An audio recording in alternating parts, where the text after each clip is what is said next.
Hobby Quick Hits. Delivering that breaking hobby news directly to your earlobes. You want to know those hot drops from the card shop? We've got you covered. With your host, John Newman.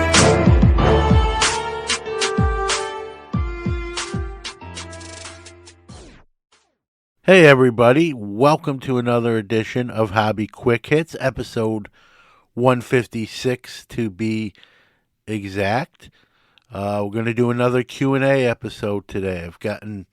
I've asked for some questions for Q&As and I've gotten a pretty steady stream, so I've kind of done blocks of these and kind of spaced them out, but again, continue sending those questions to me and we'll make these episodes. If you're listening to this on day of release on the Monday, we are 23 days away from the 2023 National in Chicago. Hope you're getting excited. If you're listening to the show not on show release day, we're even closer to that National.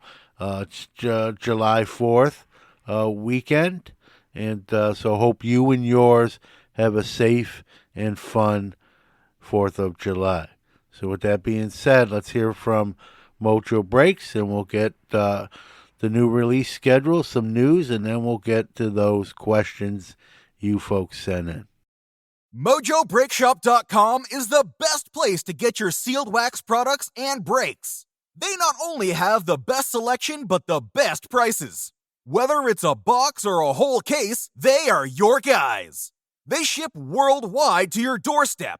Their reputation as one of the most trusted in the hobby goes unmatched. They are the 2021 Topps Rip Party Champion Breakers. From sports card to Pokemon cards, their selection can't be beat. They offer daily deals and pre-orders. Hey guys, John Newman here. Mojo's prices are already great, but to save an additional 10% off anything in their store, use the code QUICKHITS. That's QUICKHITS.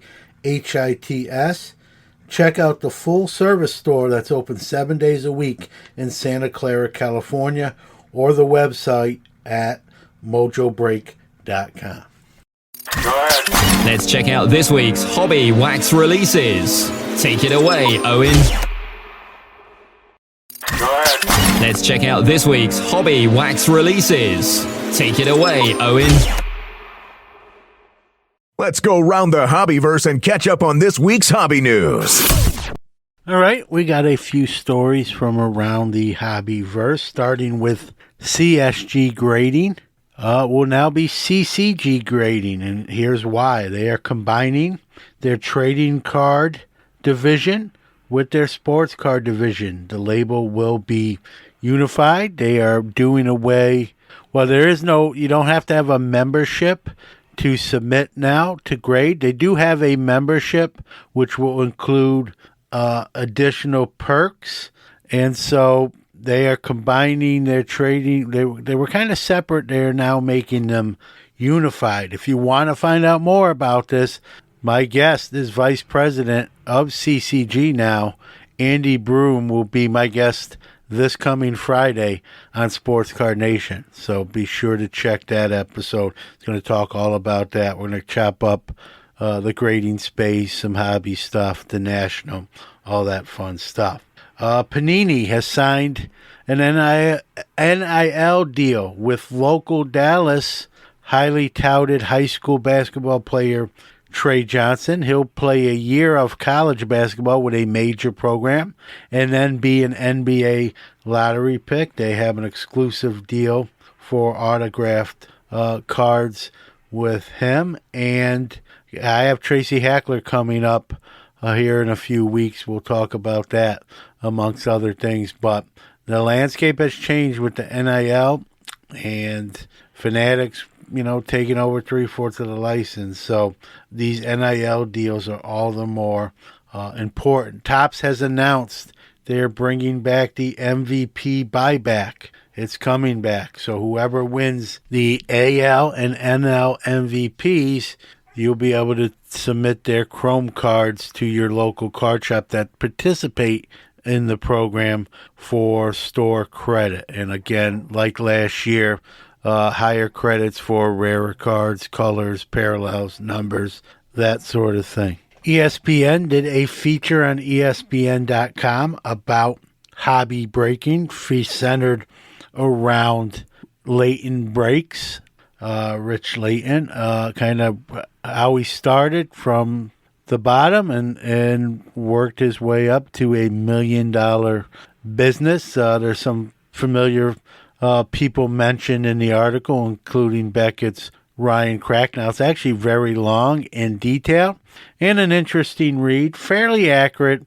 I mean, but you could tell that the writer was not familiar with the hobby, which is how he worded some things. But actually, all things being considered, pretty interesting piece and another instance where the hobby has infiltrated mainstream media.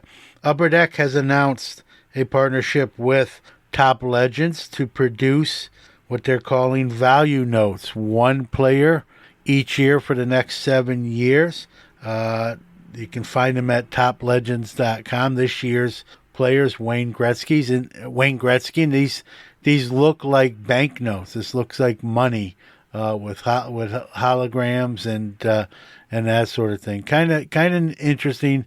Pretty high price tag at $400 something. I don't know how limited these are or aren't, but go if interested, go to toplegends.com and check those out. And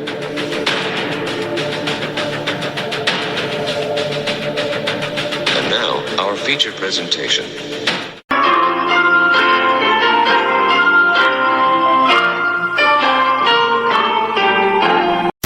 Time for the segment where you ask me a question and I answer it here on the podcast.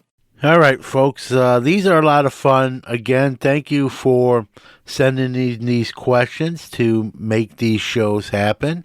If continue to do that, we'll keep doing these every so often. I don't want to do them all the time, but we'll do them every so often. So we got a handful of questions we're going to tackle on this week's Hobby Quick Hits. Let's start with, who is your favorite guest? And that is from Sean. Man, that's, we've had over 200 guests on all our shows combined. And, to pick one, really at number one probably wouldn't be fair to a lot of other people.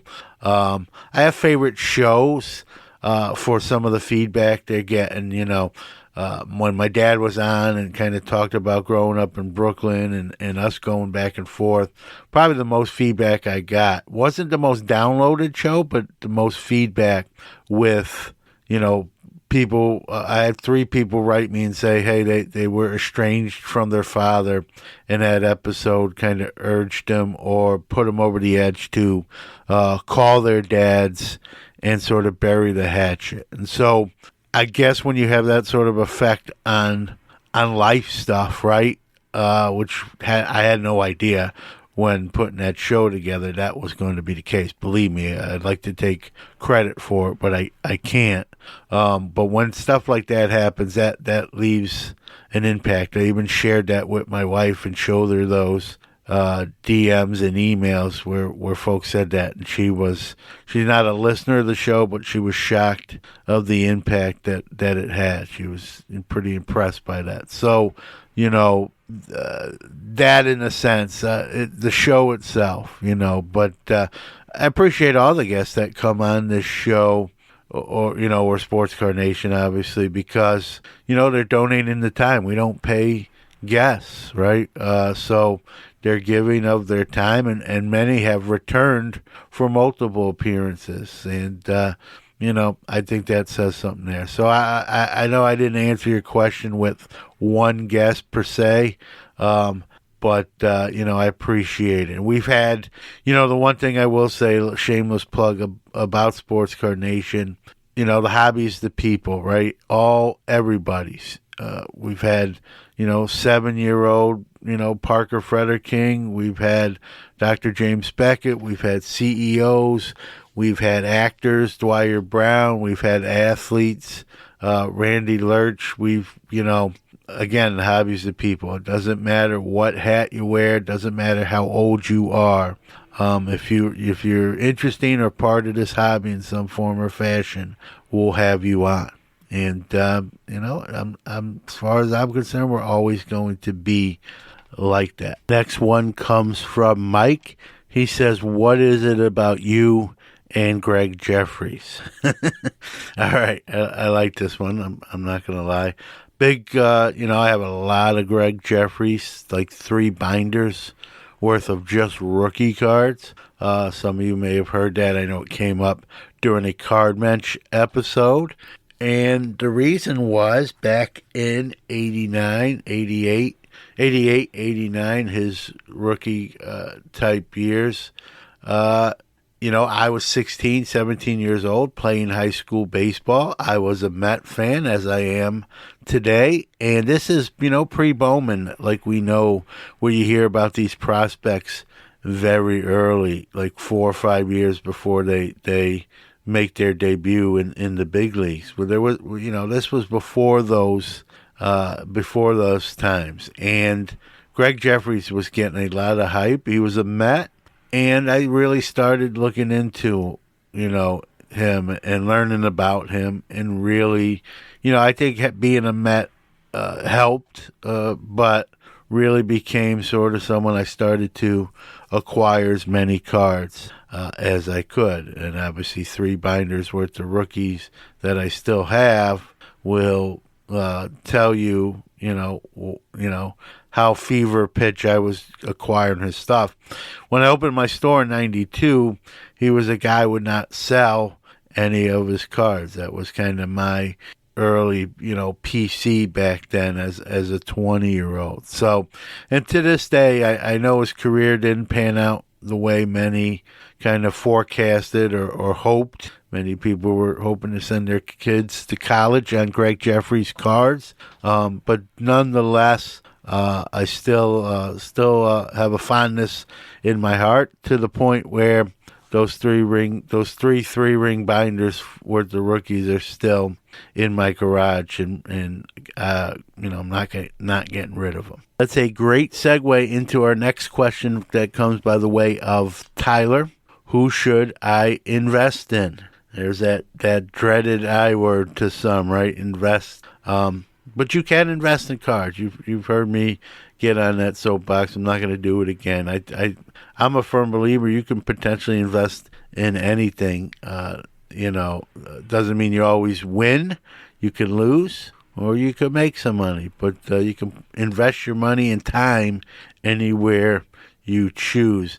Listen, I just told you how I have three ring binders of Greg Jeffries. I'm not sure I'm the guy you want to take card investment advice from, right? I'll give you the old standby cliche, collect what you love, collect where if something went to zero, you'd still be happy owning it. I know it's cliche. I do some prospecting. That's something if you want to do, the opportunity is there. I think Ellie De La Cruz, I'm not telling you to invest in him because his prices are already high, but he's starting to look like he's going to be the real deal and be around for a long time to come. It's still early yet. Things can change, but I don't know if that investment ship has kind of left the port. You want to get in.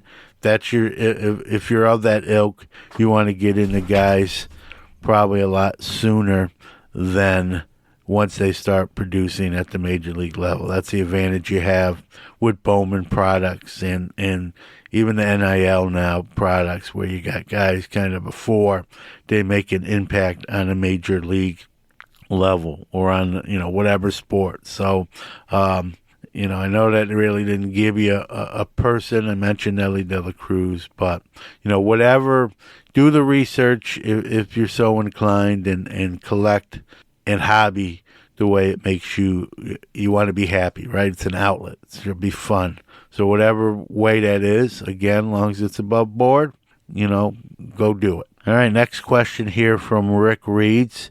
John, I really liked the Hobby Hotline show you're part of. I've been watching it a few years now. Appreciate having multiple panels. Having multiple panels, is that difficult to do when it's something you don't do all the time? Good question. Multiple panels, can be tricky. You got 3 or 4 people on at the same time. Everyone wants to get their point across. Sometimes people might talk at the same time. Sometimes when you do that long enough, it's like chemistry, right? Playing on a team with the same people for a while, you kind of know when someone's about to say something, so it makes it a little bit easier. But obviously, sometimes there are differences of opinion, and the one thing you have to do is even if someone doesn't agree with you, you have to be open to just respecting someone's opinion. Don't make it personal, and hopefully they don't make it personal in return, and you can agree to disagree. And I've changed my mind on panel discussions too. That's another great thing about panel discussions. You may get a different perspective that changes your perspective, and that's a great thing. Are they a little bit difficult to answer your question? More difficult? Yes, but they're more fun than difficult, and that's the great thing about them. All right, we'll do one more and wrap up this episode. I have a few more, but we'll save those for another Q&A edition down the line. This one comes from Brian. He says, John, I heard you say you don't bring PC cards to your show that you set up as a dealer. Can you explain why that may be the case? No interest in leveling up or upgrading? ? Brian, you probably didn't hear I did a whole episode right on this very show, Hobby Quick Hits. No problem. That's okay. That's what I'm here. That's why this episode, Q&A episode, exists. I'll give you the Cliff Notes answer rather than repeat that whole episode I did. Real quick, it's because I really don't have an intent to sell those cards. I'll use my Jackie, for example. Very content with it. Was my Grail card. Went, not having one for many years. Now finally got it last year. There's fear too there. I don't want to bring it with me. Something happens, it gets stolen, I misplace it somehow. I mean, I don't see how I do that, but stranger things have happened, right? It disappears, and I would be crushed, right? And I don't even want to. Theft does occur at shows sometimes, and I don't want to take that chance. And some might say, like you said in your question, Brian, what about maybe upgrading or trading up, so to speak, that you hear, and I'm not opposed to that, but I'm more of a buy-sell guy, so I'm more apt to buy maybe a better, higher grade, let's say, and then sell the old lesser grade, if you will. But I do like the card I have. I'm ecstatic owning it, and I'm not really pushing that envelope. But I understand why some dealers bring PC items. I'm not criticizing them. I'm just saying I don't do it. But I get why people do. There's nothing wrong with it, and I think it is a great opportunity. 2 things, right? To maybe potentially level up, trade up, get into a higher grade potentially. And it's, hey, listen, if you're proud of your cards and you love a card, why shouldn't you be able to show it off, right? And people be able to see it. Absolutely nothing wrong with that. I just choose not to do it. Another reason too, for me, showcase space is limited, right? If I put a PC card in there that I really am intent on not selling, it's taking up a spot for a card that I might be looking to buy another PC card. So that's really what it boils down to, those 2 things, right? Fear of something bad happening and, real estate space in the showcases. And so that's why I think if others who do it, there's nothing wrong with it. It's actually just a personal choice for me. All right, folks, that's going to do it for another episode of Hobby Quick Hits. I really do appreciate people sending those questions in, whether it be via DM, PM, Facebook, social media, emails. We've even gotten some through the website. Really appreciate where they're coming from and that we're getting them and can do these episodes. So we'll stockpile some more. We have a few more I didn't get to. We'll add to those with future ones, and somewhere down the line there'll be another edition of this. So thank you. Keep those questions coming. We'll give out the social medias next and call it a show. Thanks, everybody. All right. Thank you for listening to another episode of Hobby Quick Hits. Want to give out our social media, starting with our website, which is www.sportscardnationpodcast.com. Facebook, you can follow us at www.facebook.com/SportsCardNationPodcast/ Twitter, we are at SportsCardNati1, so it's SportsCard NATI1. Instagram, at Sports Card Nation Podcast, or you can email the show hobbyquickhits@gmail.com. Again, thanks for listening. We'll see you next week.